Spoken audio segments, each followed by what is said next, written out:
A very good morning to all of you. Mr. Chandrajit Banerjee, Director General CII, Mr. Raju Memani, President CII, distinguished industry leaders, global investors, policymakers, members of CII, ladies and gentlemen.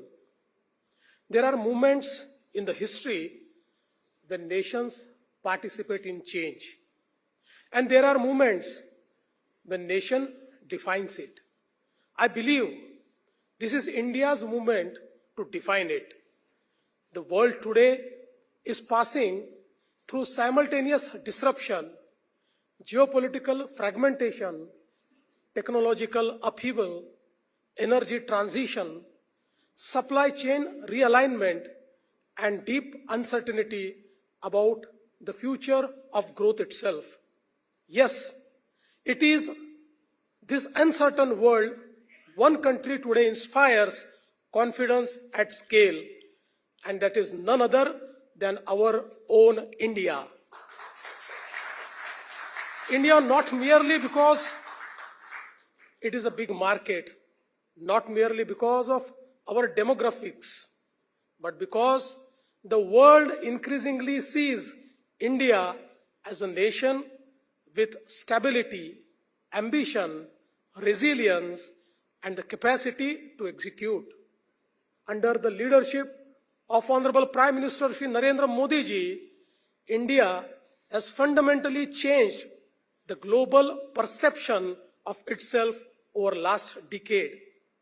We are no longer seen as a country of potential. We are now seen as a country of possibility and increasingly a country of delivery. Friends, India at 100, Vikasit Bharat, has been initiated. Our Prime Minister has given us vision, but the execution has to be done in the states.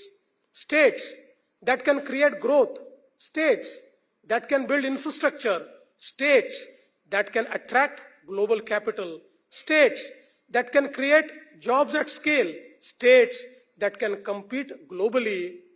And of course, Maharashtra intends to lead this journey, not with incremental, but with transformational ambition.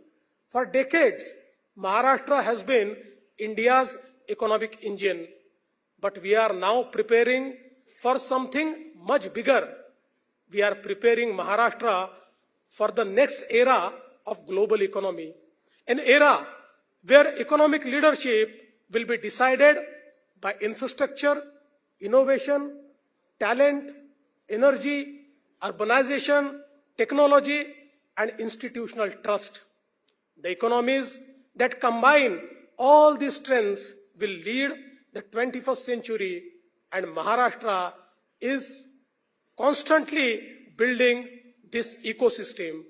Today, Maharashtra is a USD $660 billion economy, contributing nearly 15% to the national GDP. Nearly 40% of India's cumulative FDI has come into Maharashtra. We account for over 1/5 of India's engineering exports. We are a data center and startup capital of India. Mumbai remains the financial, commercial, and entertainment capital of India. But we are not here to celebrate what Maharashtra was. We are here to define what Maharashtra will become. Our vision is clear: a $1 trillion economy by 2030, and among the world's most significant regional economies by 2047. At Davos this year, Maharashtra attracted investment interests worth 30 lakh crores, and people often ask me, what explains this confidence? My answer is simple. Investors today are not looking only for incentives. They are looking for certainty. They are looking for governments that can think long-term, decide quickly, and execute reliably. In a world of uncertainty, trust becomes economic capital, and Maharashtra has worked consciously to build this trust.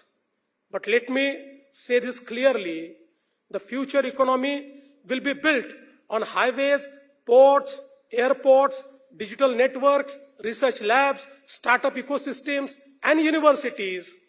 Infrastructure is no longer about concrete alone. Infrastructure is destiny, and that is why Maharashtra is investing at unprecedented scale. The Mumbai Trans-Harbour Link, the Samruddhi Mahamarg, Navi Mumbai International Airport, Wadhavan Port, metro networks, industrial corridors, digital infrastructure. These projects together are redesigning the economic geography of Maharashtra. And when geography changes, economies change. But infrastructure alone is not enough. The next phase of growth will belong to places that can lead the future economy. And the future economy will be driven by artificial intelligence, semiconductors, EVs, advanced manufacturing, clean energy, data centers, global capability centers, and deep tech innovations. Maharashtra is positioning itself at the center of this transformation. Today, Maharashtra hosts one of the India's largest GCC ecosystem.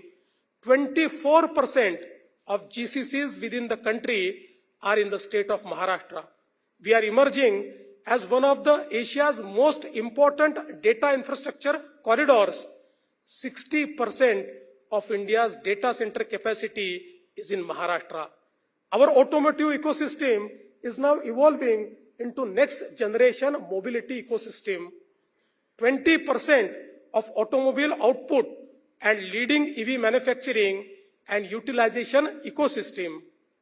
Our ambition is increasingly design in Maharashtra, innovate in Maharashtra, build global intellectual property from Maharashtra, because future economic leadership will belong to those who create technology. Friends, the global energy transition is also creating one of the greatest economic opportunities of our time. The industries of the future will increasingly choose destination based on access to reliable green energy, sustainable infrastructure, resilient supply chains, and climate-conscious ecosystems. Maharashtra understands this shift. That is why we are aggressively expanding renewable energy, EV ecosystems, green mobility, and sustainable industrial infrastructure. For us, sustainability is not a compliance exercise. It is a competitiveness strategy. But ultimately, economies are built by people. And the competition for talent will define the future. Young entrepreneurs and professionals today choose ecosystems, not just salaries.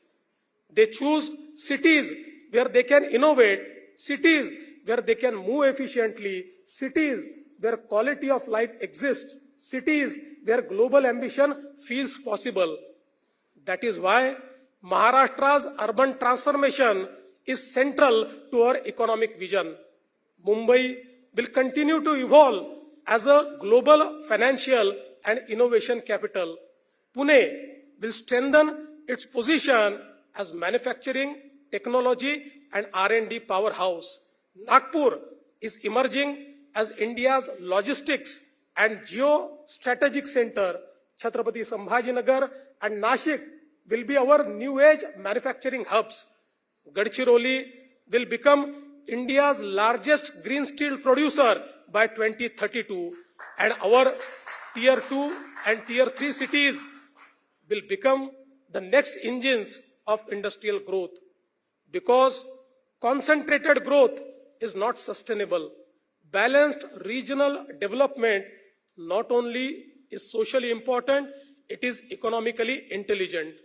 Friends, one of the greatest strengths of Maharashtra has always been openness, its entrepreneurial spirit, its ability to absorb ideas, people, capital, and innovation from across India and the world.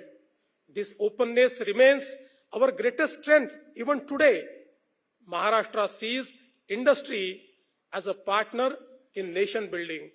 Government alone cannot build a globally competitive economy. Industry alone cannot either. The future will belong to the societies where government, industry, academia, and innovators work together and with a shared purpose. And institutions like CII have a very important role in shaping that future. When India celebrates 100 years of independence in 2047, future generations should be able to say, this was the period when India transformed. This was the period when India emerged as a defining economic force in the world. And this was the period when states like Maharashtra helped power that transformation with confidence, courage, and execution. Maharashtra has chosen its role in this journey. We will not watch the future unfold. We will help shape it. Let me conclude by setting an expectation both for you as an industry and me as a representative of government and political establishment. One challenge that you will face in this journey of Bharat at 2047 will be to prepare yourself to do what is right and yet remain profitable. And the challenge for my fraternity will be to do what is right and yet to get elected. Thank you for having me here. Thank you very much. Jai Hind, Jai Maharashtra. Sir, one of the things that you focused was on resources and people, and we from CII commit that we will create a number of skill development center. As you know, we have started in Mumbai, but we will grow that, and we will see to it that we can do it in smaller towns of Maharashtra. And these skill development centers will be supplemented with also employment exchanges, private employment exchanges, which will act as finishing schools. And we look at training at least 1 lakh people in the next 2 years' time that we will, and see to it that all of them translate to employment. Sir, just to, because you have given us space, if Rajiv and us, me was looking at asking you a question each. One is that we talk about competition of states, and now with the entire of India being able to compete with each other on a great platform, and we talk about competitive federalism. As we do that, and you also talked about how states can compete on innovation, how states can compete on better investment attractiveness. But Maharashtra, while it is always been a lead state, of course, with the others coming up, what will be one factor that you think that other states will not be able to replicate? Thank you. It's a good question. Let me tell you one thing. When I see the competitive federalism, as an Indian, I take pride in that. I feel very happy that so many states are competing, because before 2014, we could see just 4 or 5 states competing with each other. Today, there are at least 12 states which are competing, which is very good for us. Now, of course, when we compete, businesses, we also market ourselves. We also, give a lot of incentives. Where Maharashtra stands out is trust. It's because, one may offer as much incentive as they can, but their ability to fulfill, those incentives, to fund those incentives, to fulfill the promises, is something which defines where industry will go. And look at the track record of Maharashtra. It is one state which has never defaulted on incentives. In fact, if my industry secretary is here, if you ask him, I think 2025, all incentives we have cleared. Now we are clearing the 2026 first quarter incentives. So one thing about Maharashtra is that what we promise, we deliver, and what to promise, we know. And that is why we stand out. And secondly, there is a very enterprising culture in Maharashtra and in the governments. I mean, if you look at the successive governments, Maharashtra is one state where there is no knee-jerk policy change. Our policies have been very consistent. Here and there, after the government changes, few changes may come, but never has been a case that there has been absolute knee-jerk reaction and the policies have been becoming totally upside down. And there, Maharashtra stands out. So I think we have already built a trust amongst the entrepreneurs, and that is why in this competition, right now we are number one and will remain number one. Fantastic, fantastic response, sir. But we hope other states are also listening so that incentives promised also comes back to them too. Rajiv. मेरे को लगा आप थोड़ा फिल्मी response देंगे कि महाराष्ट्र का फडणवीस है. There are two things that drive private investments. One is how do governments, central government and state governments, front it with capex, and the second is ease of doing business. So my question is around that. If I look at Maharashtra's budget, you've allocated about 1 lakh crore towards capex, which is about 10% of your total budget. If I look at 10 to 15%. If I look at some of the other states, and let me use the example of Gujarat, where this percentage is 30%. Also, I know you are also very prudent on fiscal discipline and ensuring that the state balance sheet gets stronger and stronger. So my question is, are there other ways of raising resources, i.e. privatization, disinvestment, monetization of infrastructure that you're looking at? These have been our constant questions to central government, and I thought I'll raise that to you also. And related to that is on the ease of doing business. I think there are three things that you have done which are followed by a lot of states very closely. One is the war room that you have created, where you're capturing all large infrastructure projects, social projects. It's really, I know a lot of state governments see the efficiency with which you track it. Plus you have a chief investment officer, and you also have a state transformation unit through which you are tracking ease of doing business, you're tracking all the various initiatives. But when we talk to our members and others, they are still wanting to say, how can we further enhance ease of doing business? What is the Chief Minister's vision? What is the government's vision for that? So those 2 points I thought I'll leave with you. I think you're absolutely right. And so far as CapEx is concerned, let me tell you, we have developed our way to, fund the projects. So in the budget, you may see that 10%, allocation is on capital investment. But Maharashtra works through parastatals. So if the budget is funding 1 lakh crore, let me tell you that our MMRDA, SIDCO and MSRDC together are executing projects worth 10 lakh crores. So right now, if you look at the capital investment that is done across the country, I think Maharashtra has the largest amount of investment done in capex. And I'll just quote you. I don't have a latest report, but in a report which was published in 2020, I will say, that report right now I have, that was a time when Maharashtra accounted for 49% of big ticket infrastructure projects. So we have been very aggressively, because see, our growth strategy is infrastructure-led growth. Our growth strategy is policy-led industrialization. So I think infrastructure is, and again, entire capital investment around infrastructure, whether it is physical infrastructure, whether it is digital infrastructure, that has been very center to, our policy.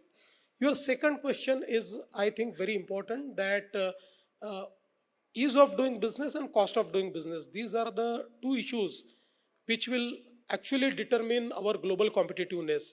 And of course, for last 10 years, we have been working a lot on bringing ease of doing business. Uh, I think we have fairly succeeded, but I would agree that we need to do more. Right now, the Maitri platform, which we have created in our state, it is a one-stop shop for all type of investments, and the Maitri Act, which we have done, it is an act which overrides the powers of all departments, and it gives all the powers to this Maitri sale, which Maitri Mitra is our transformative institution. Maitri is our platform whereby industries can actually track their process of investment, and this Maitri sale has been given overriding power over every department. So if the department doesn't give a approval within time, then Maitri can override them and Maitri can issue the approval. So I think as of now, because recently I've taken review of Maitri, and in 96% projects and 96% investments, we have been on time. So we could do it. But I still totally agree that, to be globally competitive, we need to do more. That's why I have taken up a reform agenda, and we have decided that we'll do 100 reforms. And we have already started around 25 reforms we have done, but we'll do 100 reforms, and those 100 reforms will benchmark us, because see, I never say that we are best in, everything. There are states who are doing better than us in some areas of ease of doing business. So we have benchmarked ourselves that our initial endeavor will be to match those states, so that in every sector, Maharashtra becomes the best, and then we'll strive for, international best practices and to match, the international standards. Thank you very much. That's really, really outstanding. I also want to add on energy cost also you should benchmark. I think that's equally important. Thank you. I must answer that. See, Maharashtra is the only state in our recent order given by the regulator for long-term tariff between 25 to 2030. Every year Maharashtra will bring down the cost of power. So this is for the first time, cumulatively, if you look at last 20 years, every year power tariff has gone up by 9%. And now every year it will go down by 3%. So what is tariff today, the tariff will be much lower in 2030. Thank you very much, Honorable Chief Minister. I think the way you articulated India's vision, the way you articulated the achievements of Maharashtra, you talked about competitive federalism, which is also, even in our CII meetings, this time we are trying to get more and more people, more and more ministers from states, so that that's where the real action is happening. The way you people go out, attract investments, push for investments, get things done, and it's really outstanding. And what you talked about, Maitri, of overruling everything to ensure projects get done on time, is fantastic. And what Maharashtra has achieved is truly phenomenal. But what Maharashtra will be in 5 to 10 years' time, I think that vision, you have made it very clear in everyone who's sitting in this room and everyone who will hear about what you talked today. So thank you very much, Honorable Chief Minister. Thank you so much for taking out time, coming to Delhi, speaking to us, and really engaging all of us and enthralling all of us. Thank you so much. Pleasure.